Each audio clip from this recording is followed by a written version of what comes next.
আদিদেৱ মহাদেৱ ভগৱান শিৱ তেওঁৰ ভক্তসকলৰ বাবে অতি কল্যাণকাৰী।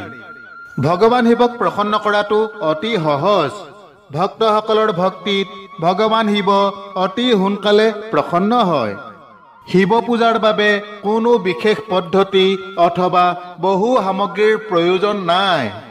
কেৱল মাত্ৰ এচলু পানী দি পূজা কৰিলেও ভগৱান শিৱ প্ৰসন্ন হ'ব পাৰে। ভগৱান শিৱই পূজাত আগবঢ়োৱা সামগ্ৰীৰ বাবে নহয়, ভক্তসকলৰ নিস্বাৰ্থ ভক্তি আৰু কোমল হৃদয়ৰ বাবেহে প্ৰসন্ন হয়।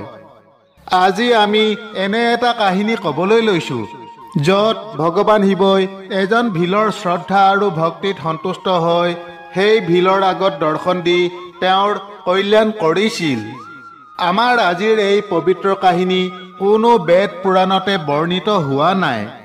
এই পৌৰাণিক কাহিনীটো আদি শংকৰাচাৰ্যৰ শিৱানন্দ লহৰী নামৰ গ্ৰন্থখনত উপলব্ধ। এই কাহিনীটোক মানুহে কেৱল কাহিনী নহয়, সঁচা ঘটনা বুলি গণ্য কৰে। যিটো ঘটনা ঝাৰখণ্ডৰ আদিবাসী বাউলী অঞ্চলৰ এজন ভিলৰ লগত ঘটিছিল আৰু যাৰ সাক্ষী আছিল সেইখন গাঁৱৰ এজন ব্ৰাহ্মণ পণ্ডিত, যিয়ে পাছত এই কাহিনীটো নিজৰ মুখেৰে প্ৰসাৰ আৰু প্ৰচাৰ কৰিছিল। গতিকে আহকচোন আজি আমিও ভগৱান শিৱ আৰু তেওঁৰ এজন অনন্য ভক্তৰ সেই মহান কাহিনীটো শুনো।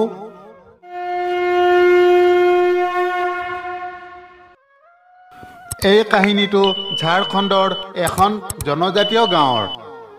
এই গাঁৱৰ বাসিন্দাসকল অতি সহজ সৰল। তেওঁলোকৰ দৈনন্দিন কাম হ'ল ঈশ্বৰৰ আৰাধনা আৰু ওচৰৰ হাবিত চিকাৰ কৰি জীৱন নিৰ্বাহ কৰা। সেই গাঁৱৰ মানুহে ওচৰৰ হাবিত এটা সৰু শিৱ মন্দিৰ নিৰ্মাণ কৰিছিল, য'ত সেই গাঁৱৰ এজন ব্ৰাহ্মণে প্ৰতিদিনে গৈ শিৱৰ পূজা কৰিছিল। এদিনৰ কথা, সেই গাঁৱৰ এজন সহজ সৰল ভিল লোকে কান্ধত ধনুকাঁড় আৰু জন্তুৰ ছালৰ পৰা তৈয়াৰী চামৰাৰ বেগত খোৱা পানী ভৰাই চিকাৰৰ বাবে হাবিলৈ গৈছিল। হাবিৰ মাজত গোটেই দিনটো পাৰ হৈ গ'ল যদিও সি কোনো চিকাৰ বিচাৰি নাপালে। লাহে লাহে আন্ধাৰ হৈ আহিল। তেতিয়া সেই ভিলজনে ভাবিলে, মইতো চিকাৰ নাপালোৱেই, এতিয়া ৰাতিও হ'ল, গতিকে এই সময়ত মই ইমান দূৰ ঘৰলৈ ঘূৰি যোৱাতকৈ মন্দিৰৰ চৌহদতে ৰাতিটো কটোৱা উচিত হ'ব। ৰাতিপুৱা সোনকালে চিকাৰ কৰি ঘৰলৈ লৈ যাম আৰু গোটেই পৰিয়ালটোৱে ৰান্ধি খাব। এই কথা ভাবি ভিলজনে ৰাতি মন্দিৰৰ চৌহদতে শুই পৰিল। পেটৰ ভোকৰ বাবে ৰাতি সি ভালদৰে শুব পৰা নাছিল। ৰাতিপুৱা চকু মেলিয়েই সি দেখিলে যে গছৰ পাত পৰি মন্দিৰৰ ভিতৰখন বৰ লেতেৰা হৈ পৰিছে। ভিলজনৰ মনত ভগৱান শিৱৰ প্ৰতি ভক্তি উদয় হ'ল। সি প্ৰথমে মন্দিৰটো চাফা কৰি মূৰ্তিটোলৈ চাই দেখিলে যে মূৰ্তিটো লেতেৰা হৈ আছে। সেই ভিলজন অতি সহজ সৰল আছিল, কিন্তু শিৱৰ ভক্ত আছিল। তেতিয়া সি চামৰাৰে তৈয়াৰী বেগটোত পানী ভৰাই আনি মূৰ্তিটো ভালদৰে ধুই পেলালে। তাৰ পাছত সি ভগৱানক কিবা অৰ্পণ কৰাৰ কথা ভাবিলে, কিন্তু তাৰ হাতত ভগৱানক অৰ্পণ কৰিব পৰা একো নাছিল। তেতিয়া সেই ভিলে হাবিৰ মাজলৈ দৌৰি গ'ল। তাত এটা হৰিণ চৰি থকা দেখিলে। ভিলে সেই হৰিণটো চিকাৰ কৰি আনি তাৰ মাংস আৰু তেজ ভগৱান শিৱক অৰ্পণ কৰিলে।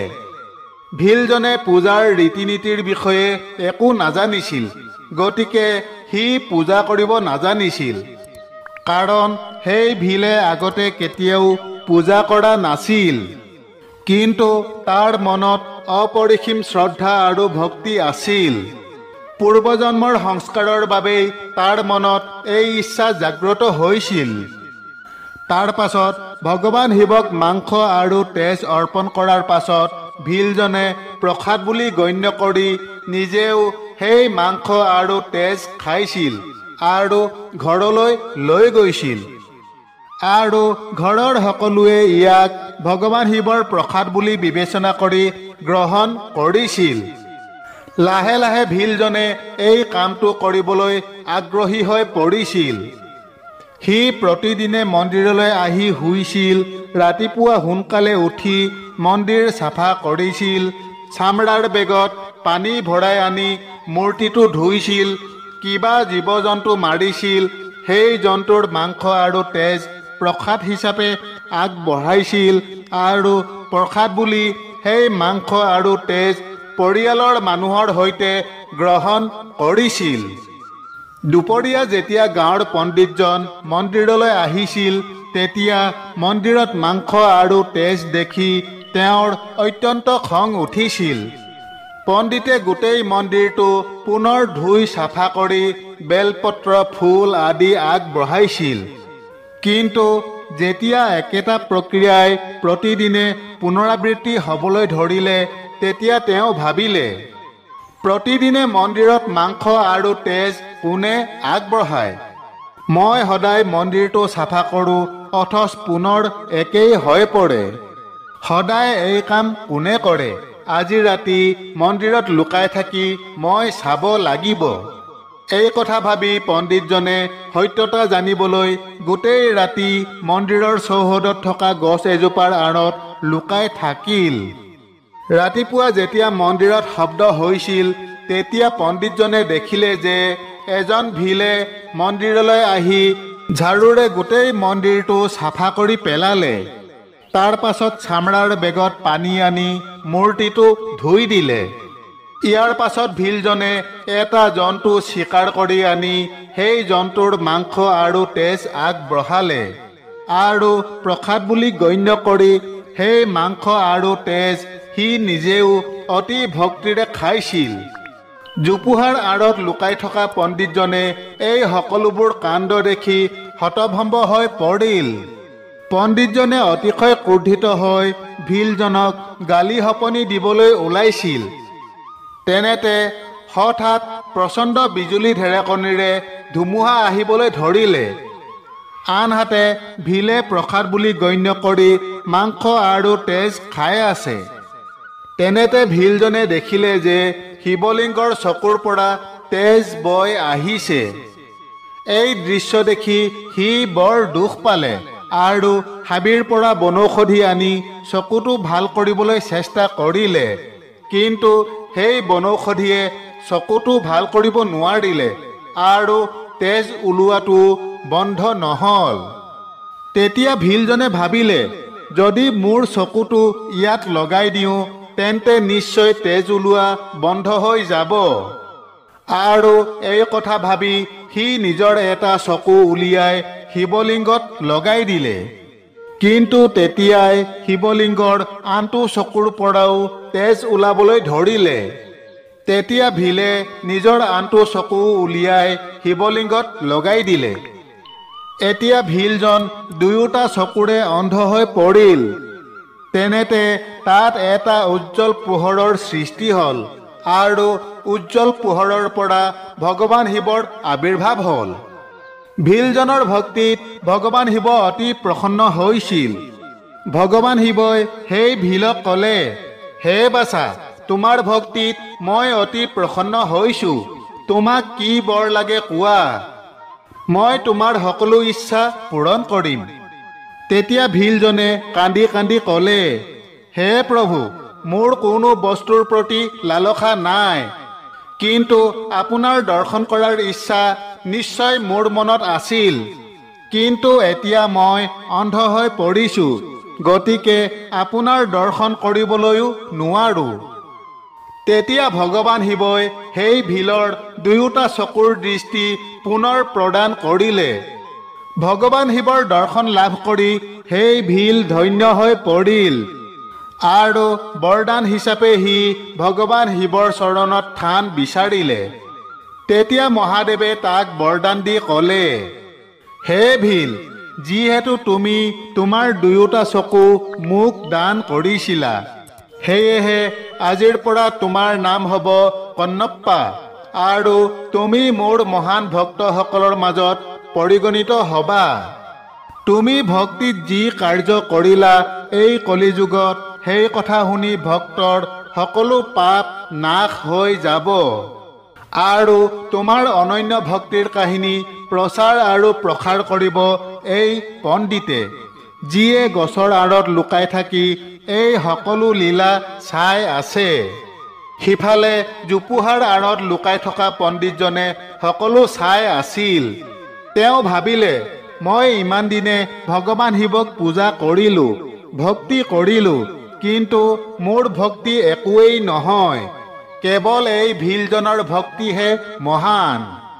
তেনেতে ভগৱান শিৱৰ কথা শুনি সেই পণ্ডিতে জোপোহাৰ পৰা ওলাই আহি ভগৱান শিৱৰ চৰণত পৰি ক'বলৈ ধৰিলে, হে প্ৰভু, মই প্ৰতিদিনে তোমাক গাখীৰ দৈ ঘিউ মৌ ফল ফুল মিঠাই আদিৰে পূজা কৰি থাকিলোঁ আৰু এই ভিলে তোমাক তেজ মাংসৰে পূজা কৰিলে, তথাপিও আপুনি তেওঁকহে দৰ্শন দিলে, মোক নিদিলে।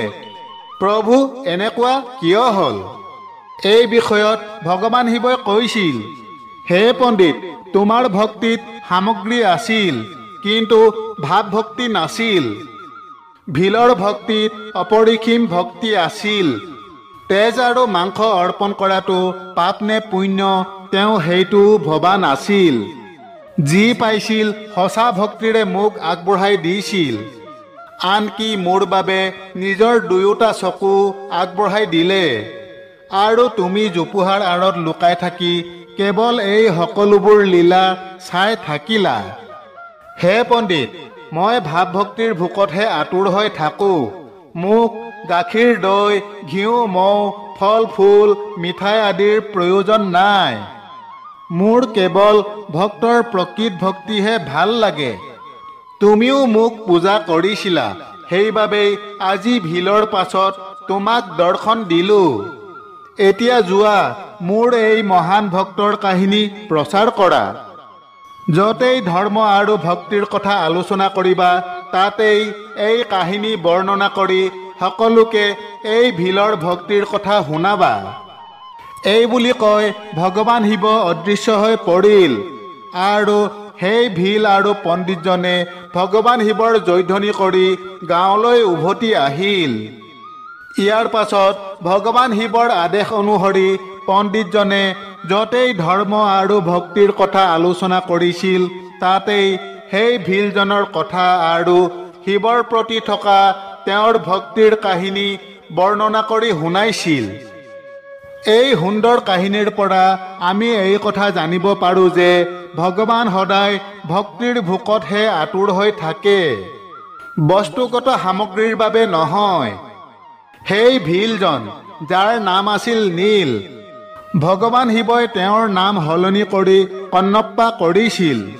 তামিল ভাষাত চকুক কন্ন বুলি কোৱা হয়।